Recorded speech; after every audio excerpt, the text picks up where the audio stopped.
Thank you, everyone, for joining the call. We have a wonderful webinar coming up right now around scenario modeling in the age of tariff uncertainty.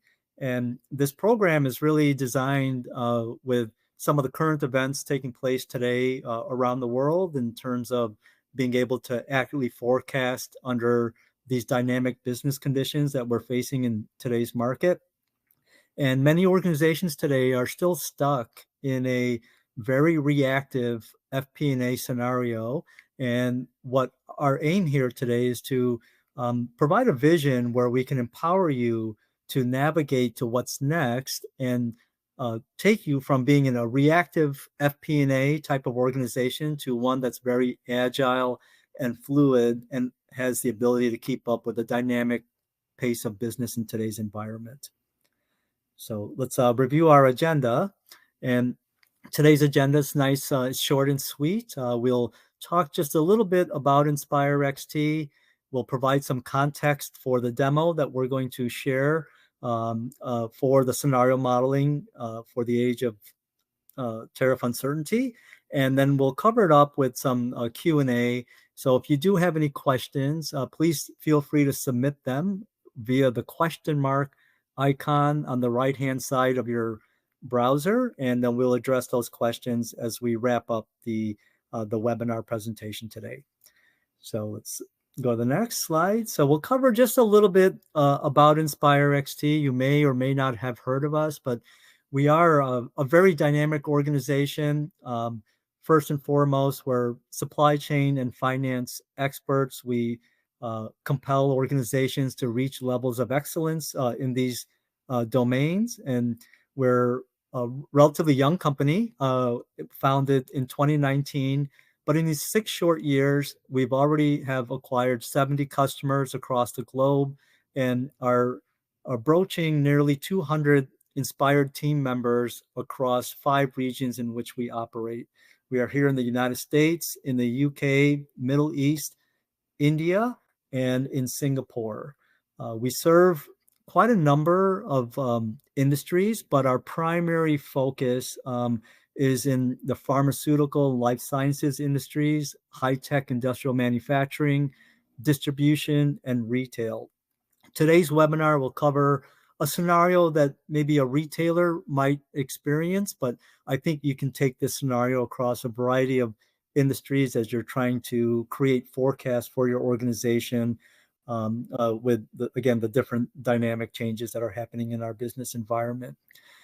As an organization, we really focus on these 2 key areas, providing a complete value chain strategy from product innovation all the way to customer engagement and all of the componentry in between for operations, planning, execution, for supply chain, and which is underpinned by our FP&A excellence. So we're actually able to take our supply chain data, we can marry it up with your FP&A, so we can have both operational and finance projections within the forecast. And we leverage that with all of our acumen and business knowledge, process knowledge, and we enable the technologies that we are very keen and supportive of to enable these processes. So when you think of InspireXT, really think of us as a business process type of organization that has the technical capabilities to enable those processes through a variety of different technology solutions.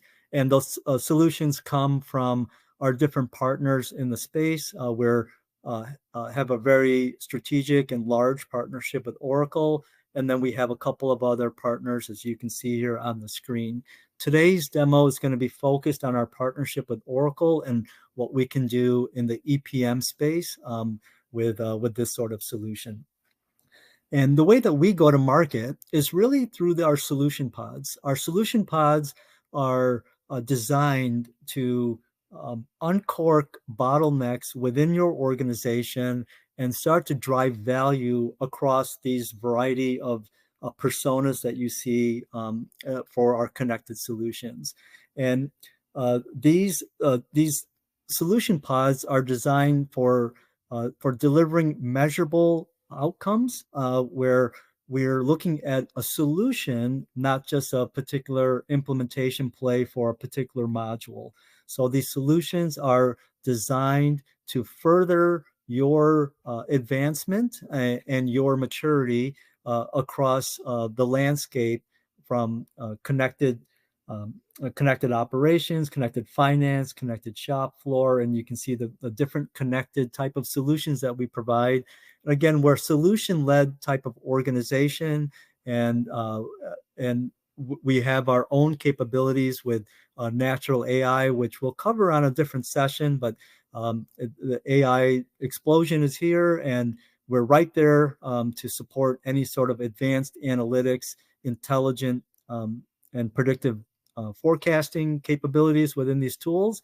And you'll find that all these solutions, once delivered, can also be supported from our managed services branch to make sure that you're operating with those keen insights.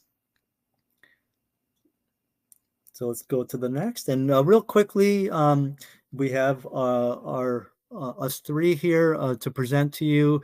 I've been in the space now roughly 14 years, and across that time, 25 years in general across technology.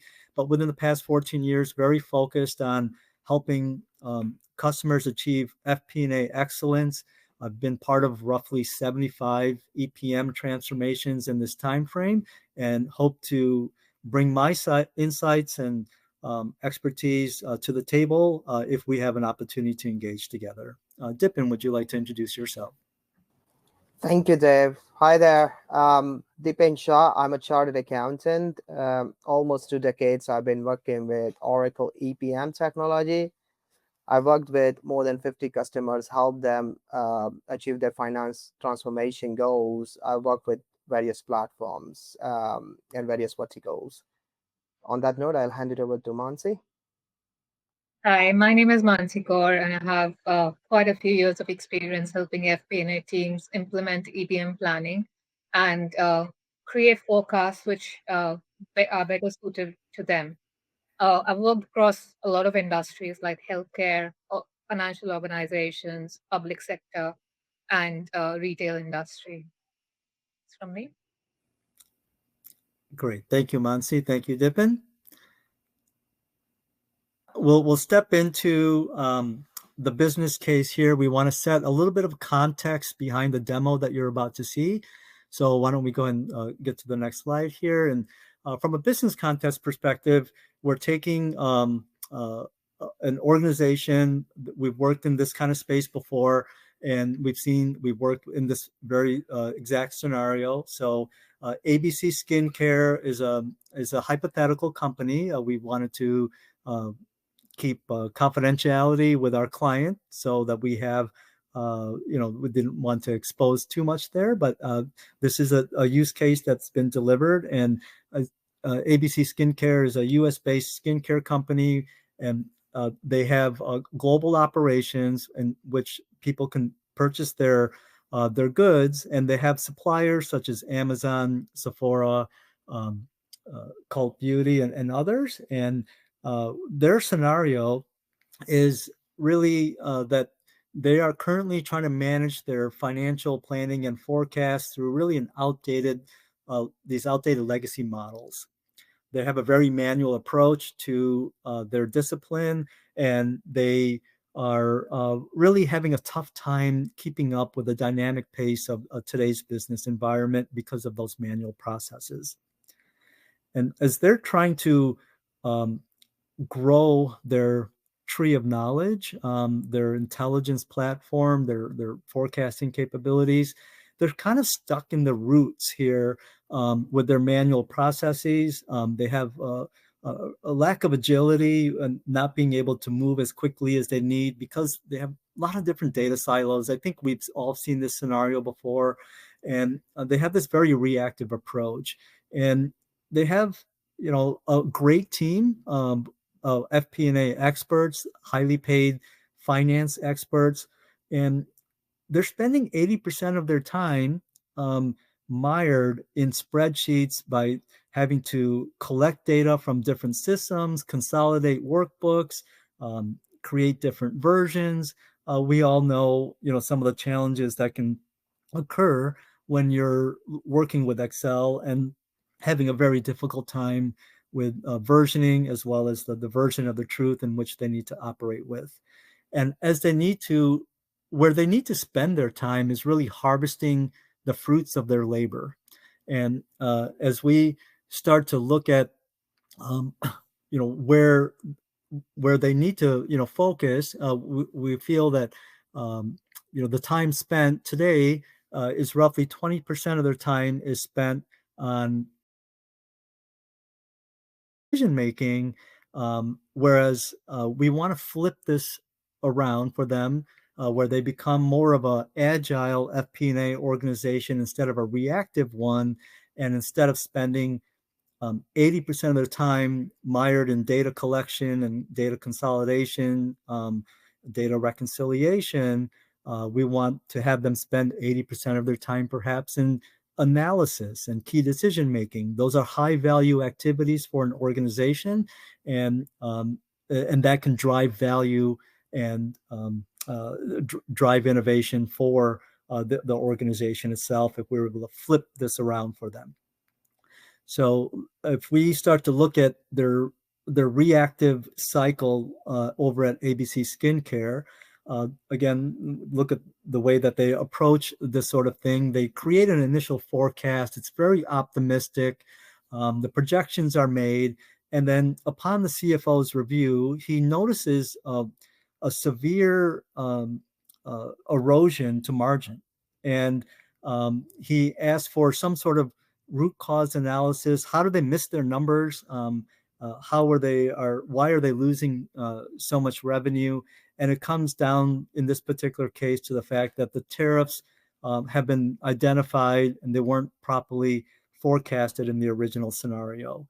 So we'd asked the FP&A team to revise a forecast with different versions so that they can maybe take a look at how those different scenarios will weigh out.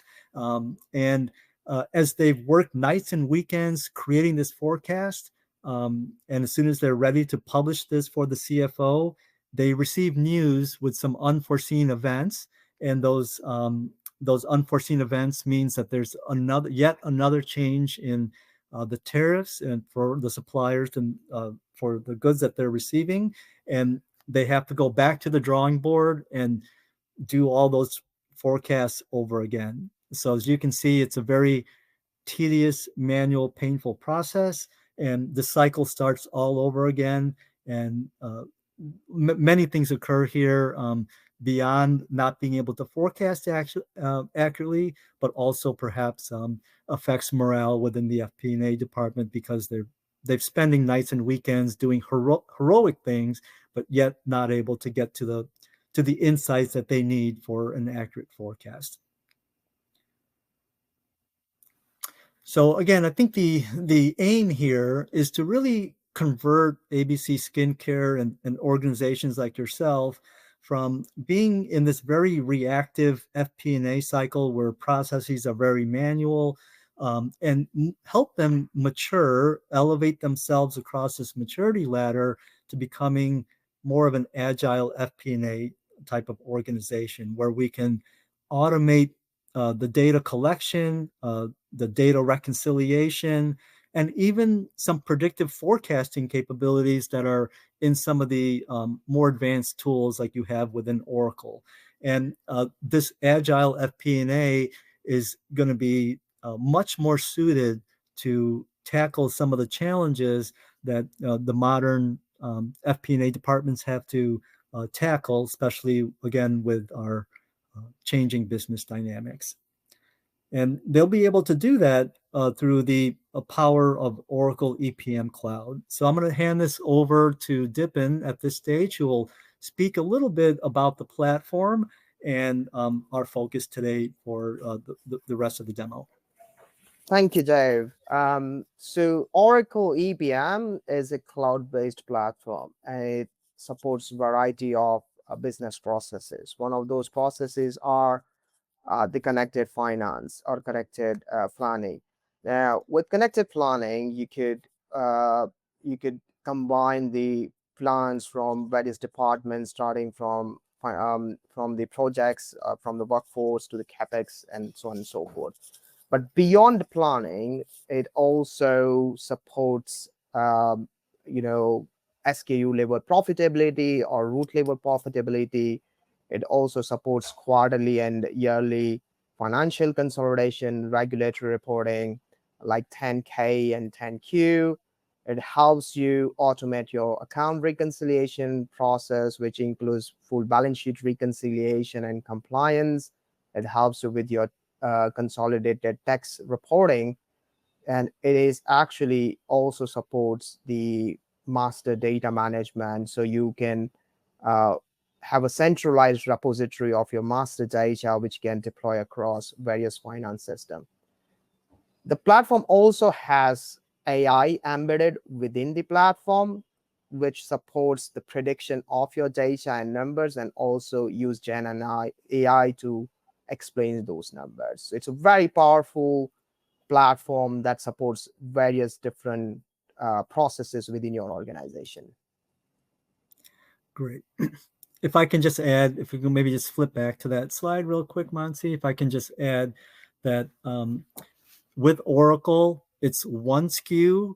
You have all these capabilities, and it allows the FP&A and the office of the CFO to really elevate themselves and be able to be very competitive in today's environment by automating all these processes within FP&A.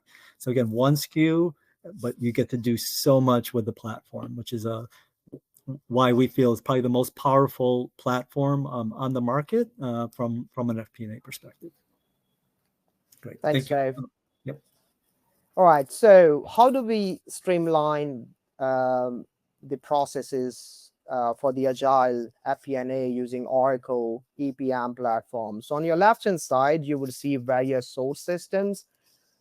You don't need to be an Oracle platform to use this powerful tool. You can use your own ERP system and supply chain systems and HR systems.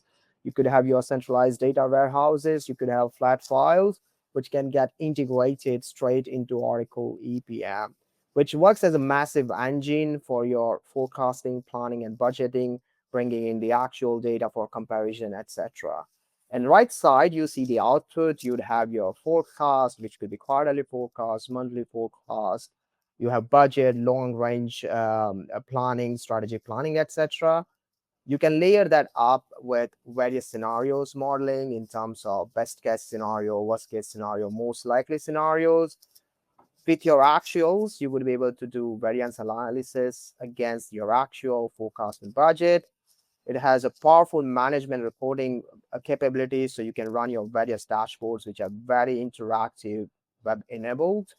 It has a full integration with Microsoft Office. A part of that we would be able to see today, how you can bring in your data in Excel, PowerPoint, and Word, and how you can combine the numbers and narratives using the Smart View, which is the Excel and Microsoft add-in. And the last thing it also offers is a powerful workflow. It maintains the version control. Everybody is talking to the same version at the time.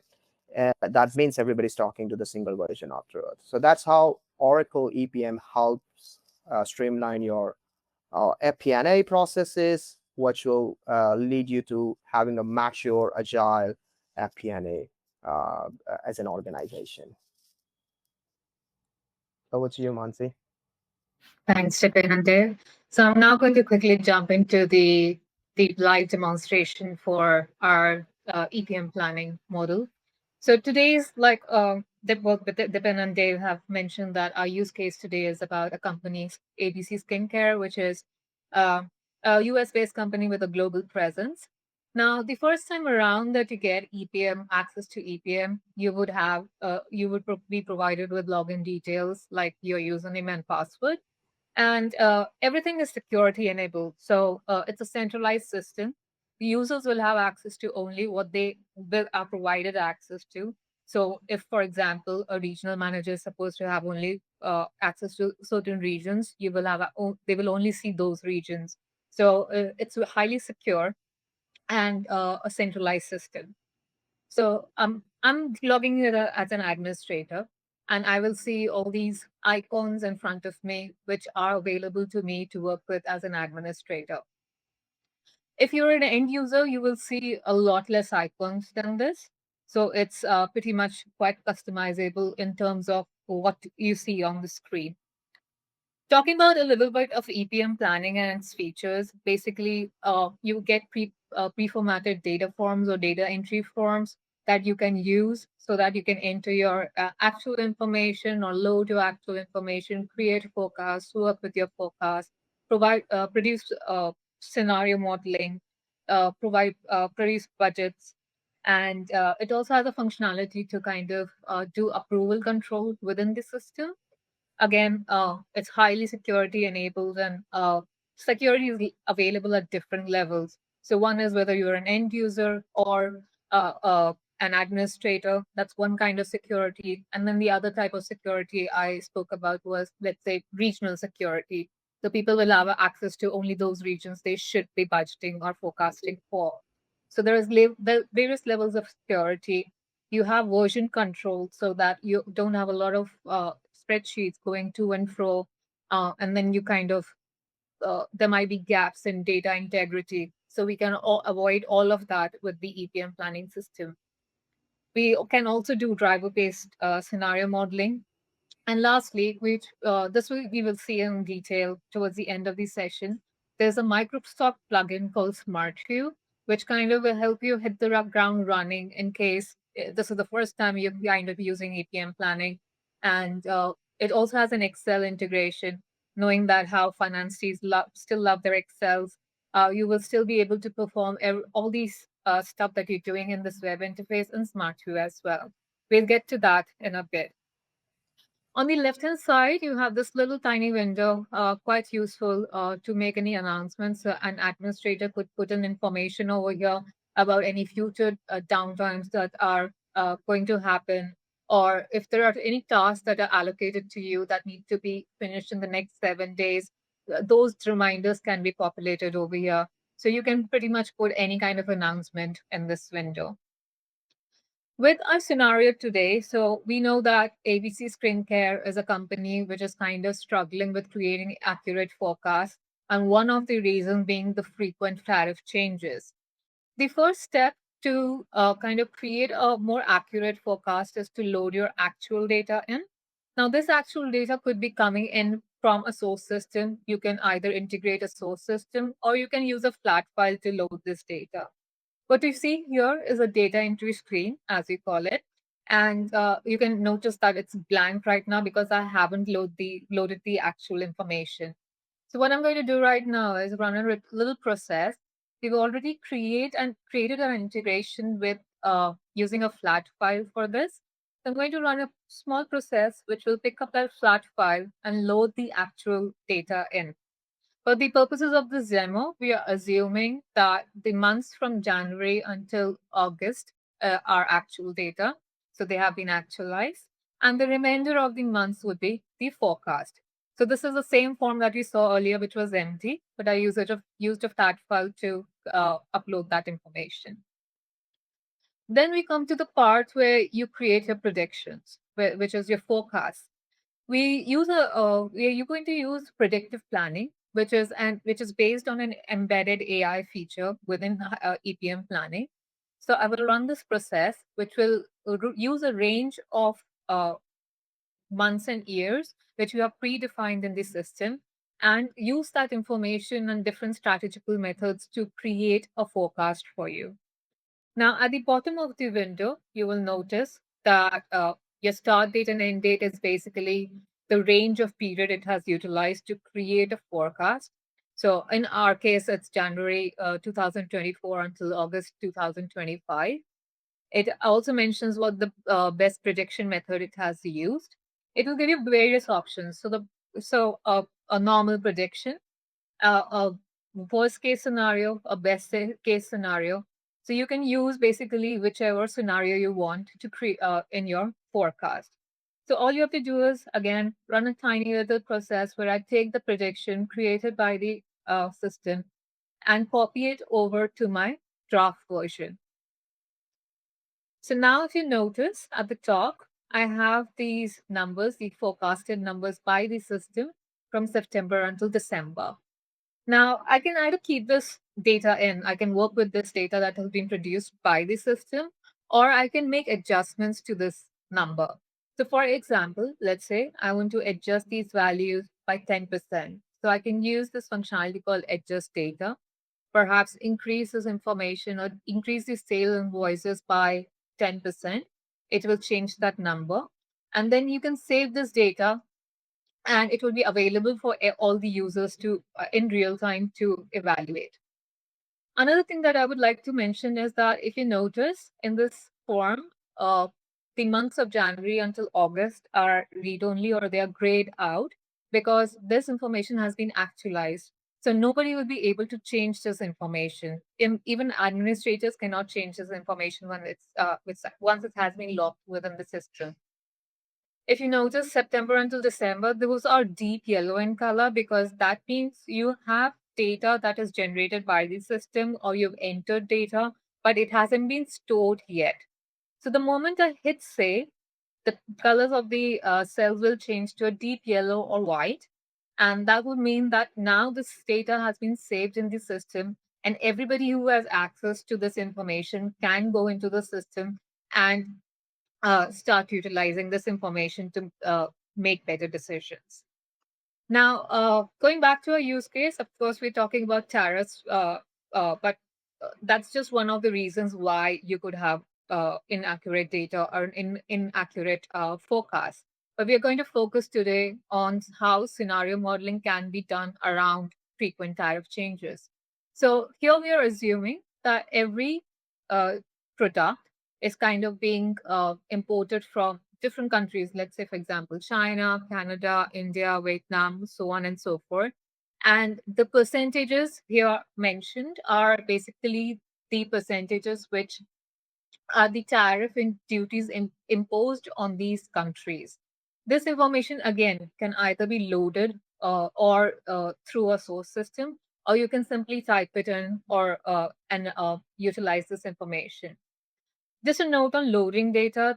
When you're loading data through different source systems, it could be any source systems like Oracle, Salesforce, or Databricks. You can schedule them to be run at any point in time in the day, or you could run it on a need basis, like I just ran it right now. Next, what we're going to do is import or load prices so that we can calculate our revenue or our forecast. We do have different kind of pricing strategies, of course. So you will have a base price, any shipping and insurance cost, if there are any. That will give you the total landed cost, which is used to calculate your cost, and also a selling price for each of the SKUs or the products that you're offering to the market. Add to the total landed cost the tariff that is imposed that we may enter in the earlier screen. That will give you the new landed cost. And that is a small calculation runs in the background, which multiplies the sales quantity that we loaded. And which was system generated for the months of September and onward. Those can be that selling price multiplied by, your new landed cost multiplied by your sales quantity gives you the profit by item. So this is what we call the draft version. This is the system generated draft version, which will help you to take more accurate decisions. It also shows you what the country of import is. For example, now this is all dummy data. So for example, we're assuming that this skin recovery softening cream cleanser is being imported from China. And if we were to import this from China with a 104% tariff duty imposed on it, we pretty much can see that we're not making a profit on this. Now, this is where your scenario modeling comes into the picture. Basically, you can work around with, let's say, for example, you're not happy with these numbers. you would want to try that. What if I wanted to import this information or import this product from India? So what we can do is we have different versions that can be created within the system. We copy this data over to another version. We are calling it what if. You could call it anything else. You can call it draft 2 or working version, etc. uh, take a copy of this and start working on that version to create different kind of scenarios to work with and take a better decision on how to move forward with your forecast. To copy this information, I'm just going to run a small calculation here. And once that process has completed, the next screen here will show me the base forecast that was created by the system. So the top level, the top form shows you the original forecast that was generated by the system. And at the bottom, the first time around, because we just copied over to a newer version, the data is going to look the same. Let's say, for example, now I want to look around different options. Let's say now I want to see how importing this product from India will make an impact on my profit. So I can make that change. I can put in some textual information like a reason why I am making this change. For example, tariff change. I can hit this. I can hit save over here. If I select save at the top, it again runs a calculation in the background. And you can notice now that it has now taken the import duty imposed on India and created a profit by item for this specific product. So this is how you can make different changes to different products and analyze which might be the most profitable combination for you. So going to hit save here, and it will again create those values for you in a water scenario. Now, the next screen here basically gives you a fair idea or a summary of how your base version, the working version, is different from your water version wherein you made the changes. Now, if you're happy with these numbers, you can very well send it for approval to your manager, your regional manager, and then it takes that hierarchy to the CFO, and the CFO can approve those numbers or reject it, and it comes back to you for working ahead again with these numbers. Now, a lot of the times, the major issues that we face with or the FP&A teams face is there is a time crunch, and then obviously there are a lot of Excel sheets flying around all the time, which are either somewhere on a shared drive or they are being sent through emails, and that may lead to data integrity issues. This being a centralized system, it's a single source of truth. So the moment you hit save and you save this information in the system, it's going to be available for everybody else. And it's going to be the same information available to everybody else. And if they have the access to work with that information, they can do so in real time. So again, you don't have to worry about data integrity at all with EPM planning. Then you can have different kind of reports in form of dashboards. Let's say, for example, which marketplace I sold these products and which was the biggest marketplace which had the highest gross margin for me, and which market was most profitable for me, and so on. You can also analyze your different kind of models that you might have generated. So we saw one example, which was based on tariff changes, which is if we change the country of origin, then how does that impact your forecast? Or you could have different kind of analysis like repackaging options. You can repackage it in another country and then import it, and how that makes an impact on your costs and hence the revenue. Or you could think about absorbing the impact of the tariffs, in which case, basically, you are kind of increasing your cost. Volume remains more or less the same, but obviously your profit or your bottom line changes. You could also think about passing on the impact, which is, you kind of passing on the tariff change or tariff duties onto the product or the consumer themselves. And that would lead to a change in volume also, like maybe your volumes will drop, and hence obviously your profitability gets impacted. Then we can have more standard reports, which is let's say your profit and loss reports, so your annual reports, which are more static. These can be made as fancy as you like. So you can have your logo on top of there. You will have a header. You can put in some coloring in, conditional formatting, etc. These are more static reports, but these can be downloaded in PDF format or Excel, and also can be scheduled to be bursted out and sent through emails at a certain point in time. You can also have reports like, if you want to do analysis, like what were the 10 highest selling products by revenue in my last quarter or in my last forecast last year. All those kind of reports can be created within the system. Last thing I want to talk about on this screen here is about approvals. Now, like I mentioned earlier, approvals are a major part of are an inbuilt functionality within EPM planning. And so let's say, for example, I was working on the forecast of September and the final version.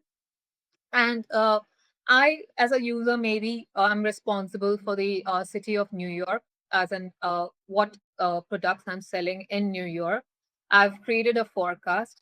I can put in a little annotation here, like for your approval, and I can promote this. The system can automatically pick up the next person I need to send this for approval to, and I can select change status. And what it will do is it will send this information to my manager for approval. Now, what it does in the background is it locks the system for me to change. I cannot change that information anymore, neither can my manager. And there are various options around this. The manager can review that data, and then what they can do is either accept it and goes to the next level for approval, or they can put an annotation in and send it back to you if they want to make any changes. If I click this icon, basically it will tell me the promotional path and where the data currently lies with. I, being the user for New York, I was the original owner of the forecast. I've now sent it to approval to Aruna, who is the regional manager. And then let's say CFO is Anita, who will ultimately give us the go ahead with the numbers which need to be utilized for our next forecast. So everything can be done within the system. It's pretty easy to use as well. It's very easy to navigate through these systems.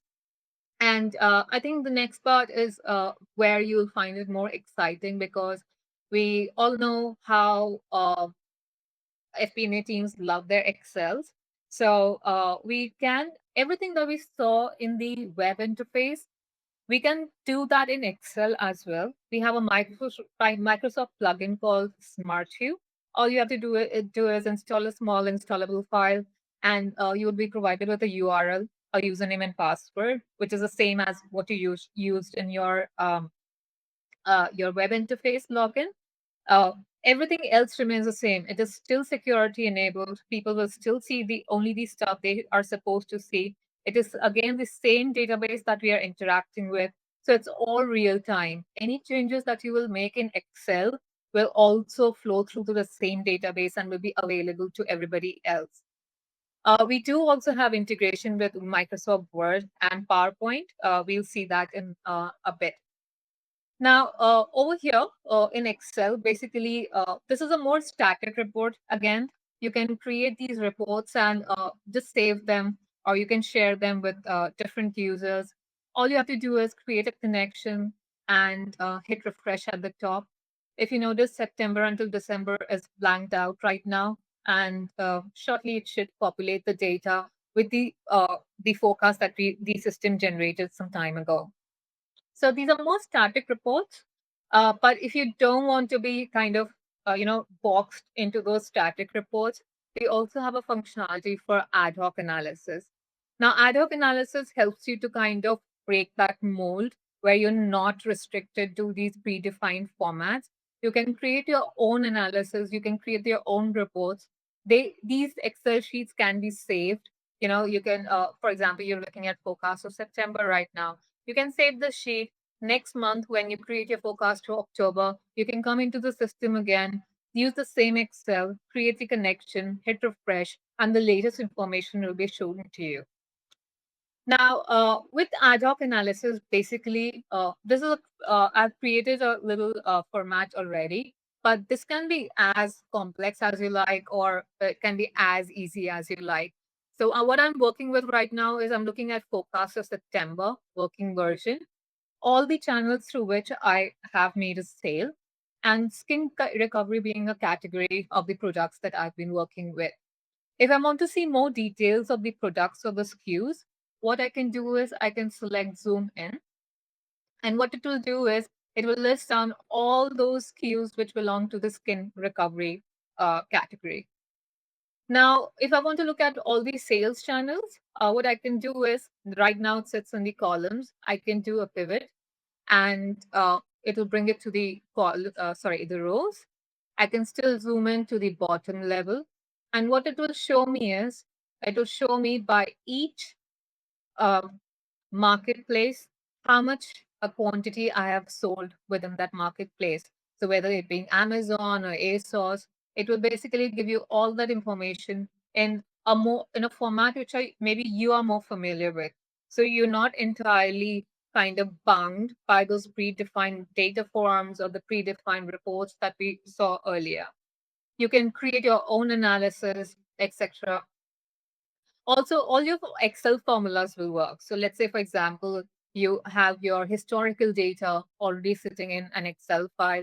You can use VLOOKUPs. You can use if you want to increase this by, let's say, 10%, you can just do a equal to 10 plus 10%, and all your Excel formulas will work in here.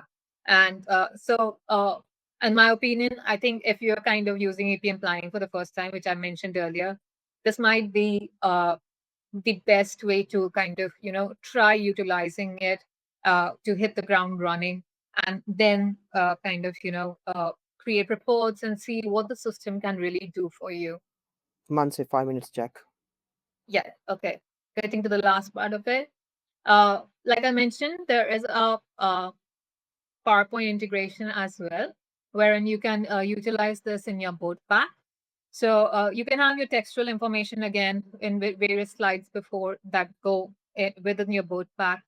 And again, what I'm showing here is, let's say you have a financial summary with your revenue, net profit, and gross margin percentage. I hit refresh, and what it has done is it has brought in the latest information from the system to you in a PowerPoint. Now, if I click on this, basically it will tell you which point of view it's picking up the data from. Basically, this is your your actual data for the year 24 for all the channels, all the marketplaces, and all the products. So these are some of the functionalities we kind of tried to showcase what EPM planning can do for you. This is kind of the bottom of the mountain we have scraped, but there's so much more that you can do with EPM planning. But now I'm going to hand over to Dave to kind of take it from here.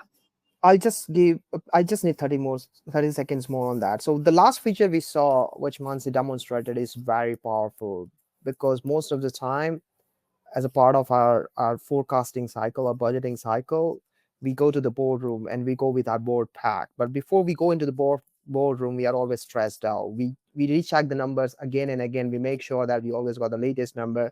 If you don't have a powerful system like this, just sweat out. You spend a lot of time ensuring these numbers are correct because you are going into the boardroom.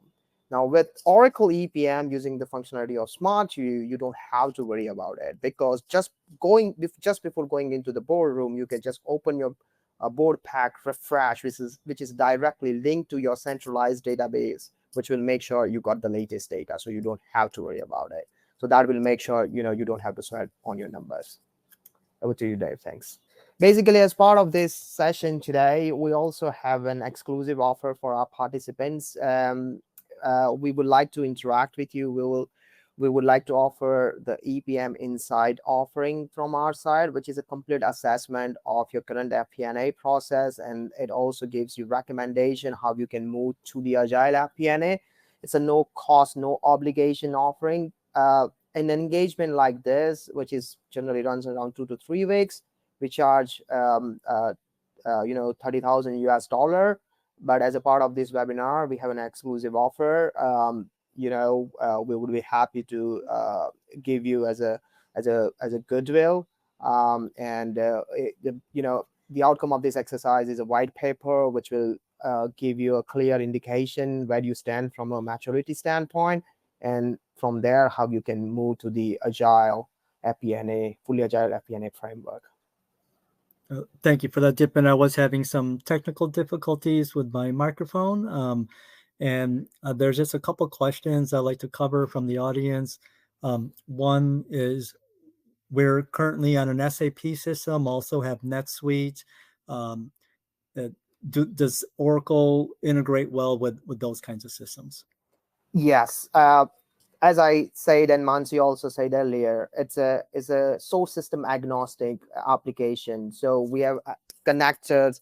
So if you're using NetSuite as an example, using the saved searches, we can pull data straight into Oracle EPM. Now, this saved searches could have your trial balances, your quantity data, your sale price data, your cost, your vendors, your suppliers, so on and so forth. We could easily bring that into Oracle.